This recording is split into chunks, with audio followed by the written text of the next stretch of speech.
Assalamualaikum warahmatullahi wabarakatuh. Selamat datang di channel Media Pintar. Kali ini kita akan membahas tentang SKB pertanian, khususnya penyuluh pertanian ya teman-teman, part 66.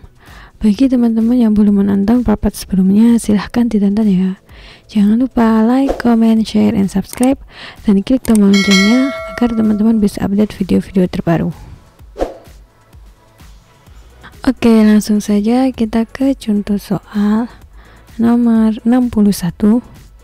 Peraturan Menteri Pertanian Republik Indonesia nomor 12 tahun 2018 adalah peraturan yang mengatur tentang A. Penanggulangan hama tanaman tertentu, B. Pengolahan limbah pertanian terpadu, C. Sistem budidaya tanaman pangan, atau D. Produksi, sertifikasi, dan peredaran benih tanaman.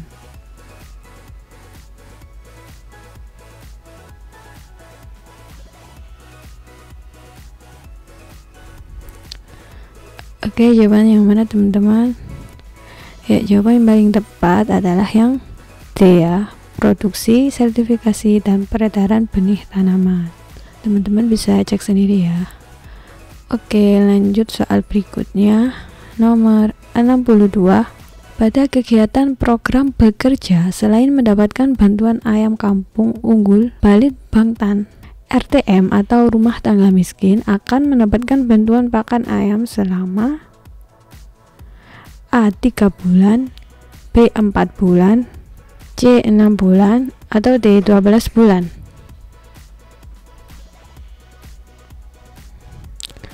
Oke, kita bahas ya teman-teman. Dalam program bedah kemiskinan menuju rakyat sejahtera atau bekerja, setiap rumah tangga miskin akan menerima bantuan 50 ekor ayam, 3 ekor kambing atau domba, 5 ekor kelinci beserta kandang dan pakan selama 6 bulan, 2-3 batang bibit mangga atau manggis atau durian atau pisang atau pepaya, 2-3 batang bibit kopi atau kakao atau pala atau lada, dan 10 bibit cabai atau bawang merah.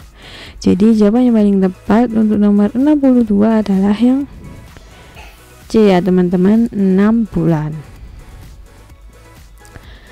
Oke, sudah jelas ya. Lanjut soal berikutnya, nomor 63. Label benih yang digunakan untuk menerangkan kelas benih dasar berwarna A. Kuning, B. Biru, C. Ungu, atau D. Putih.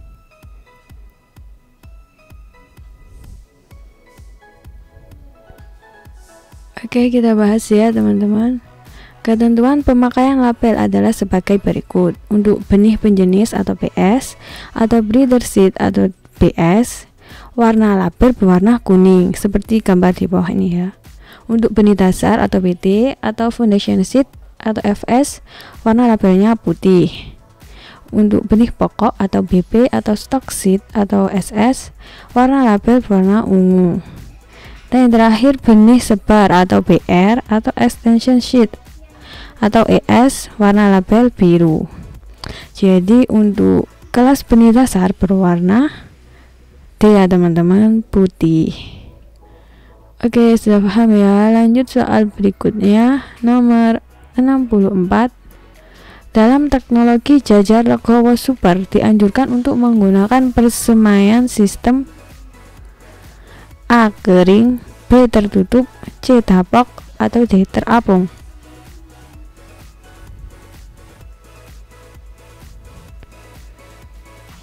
Oke, kita bahas ya teman-teman. Dalam teknologi jajar Legowo Super dianjurkan menggunakan persemaian sistem tapok karena bibit ditanam menggunakan alat tanam mesin Indo-Jarwo transplanter. Persemaian dengan sistem tapok diawali dengan pemeraman benih selama 2 hari, kemudian ditiriskan, lalu dicampur dengan pupuk hayati dengan takaran 500 gram per 25 kg benih atau setara untuk 1 hektar lahan ya. Jadi jawaban yang paling tepat untuk nomor 64 adalah yang C ya teman-teman, tapok. Oke, lanjut ya soal berikutnya, nomor 65. Dalam memproduksi benih bina, produsen benih yang harus memenuhi persyaratan jumlah tenaga kerja minimal yaitu sebanyak A 5 orang, B 15 orang, C 25 orang, atau D 30 orang.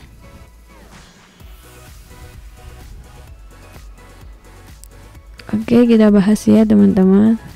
Berdasarkan Permentan nomor 56 tahun 2015 tentang produksi, sertifikasi, dan peredaran benih bina tanaman pangan dan tanaman hijauan pakan ternak, Pasal 8 ayat 2, produsen benih sebagaimana dimaksud pada ayat 1 wajib memiliki izin produksi benih bina apabila, yakni poin A, mempekerjakan paling sedikit 30 orang tenaga tetap. Jadi jawaban yang paling tepat untuk nomor 65 adalah yang D ya teman-teman, 30 orang.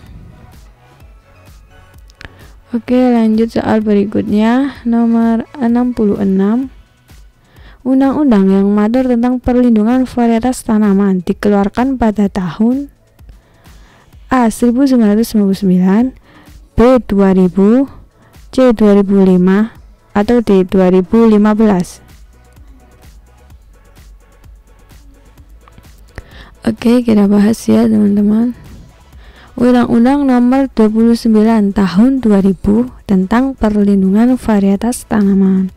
Jadi jawaban yang paling tepat untuk nomor 66 adalah yang B ya, 2000. Teman-teman bisa cek sendiri ya. Oke, lanjut soal berikutnya, nomor 67. Benih dari varietas unggul tanaman pangan dan tanaman hijauan pakan ternak yang telah dilepas, yang produksi dan peredarannya diawasi disebut A. Benih unggul, B. Benih bina, C. Benih inti, atau D. Benih dasar.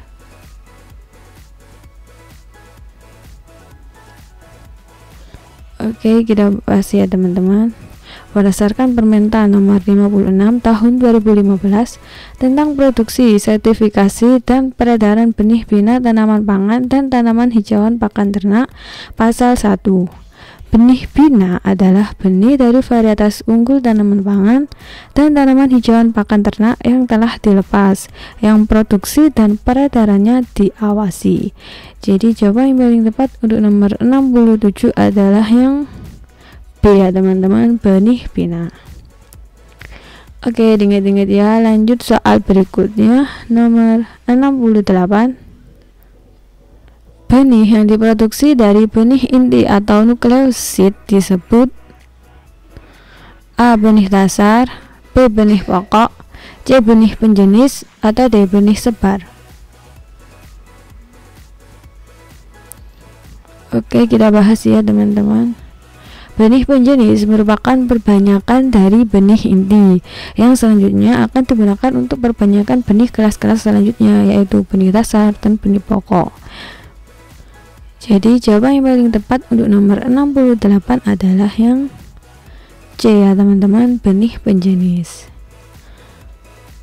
Oke, sudah paham ya. Lanjut soal berikutnya, nomor 69. Peluang usaha tani dari hulu sampai hilir yang prospektif untuk dikembangkan sesuai dengan peluang pasar disebut A. Potensi usaha tani, B. Produktivitas usaha tani, C. Pasar usaha tani, atau D. Lingkungan usaha tani.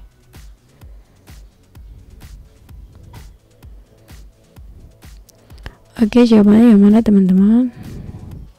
Ya, kalau ada kata-kata peluang itu berarti potensi. Jadi jawaban yang paling tepat untuk nomor 69 adalah yang A ya teman-teman, potensi usaha tani.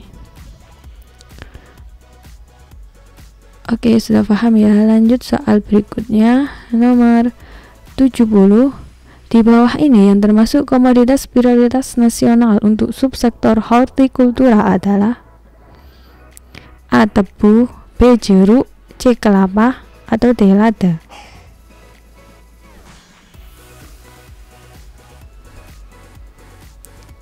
Oke, kita bahas ya teman-teman.